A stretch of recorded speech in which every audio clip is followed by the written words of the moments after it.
Alam mga kapatid, hindi lang basta salita, may kawang gawa.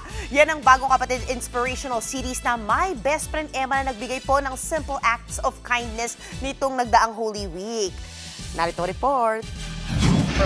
Hindi pa man umiere, inspirasyon agad ang hatid ng upcoming kapatid serye na My Best Friend Emma. Noong Holy Wednesday, may pa-special screening para sa ating mga kapatid sa Gagalangin Tondo. Kasama natin sila TJ Valderrama, Nino Mendoza, Sid Lucero at JM De Guzman sa parish na ito to spread the good word about Emma. Mahal po namin kayo. Salamat po na marami.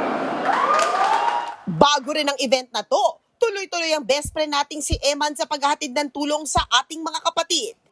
Namigay ang best friend natin ng tubig, candies, at iba pang goodies sa mga motorista sa NLEX. Siyempre, katuwang natin dyan ang NLEX Corporation. Noong Holy Monday and Tuesday naman, naghatid si Emma ng libreng sakay sa halos 2,000 na pasahero mula Quezon City hanggang Quiapo.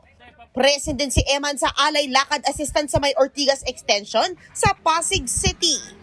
Proud ang bida na si JM De Guzman dahil higit sa magandang serye, ang hatid ng My Best Friend Eman. Yun din naman po talaga yung mensahe na gusto naming i-push sa show namin.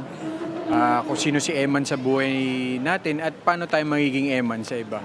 Also starring siya Ina Magdayaw, Ay de las Alas, Mitch Valdez, at marami pang iba.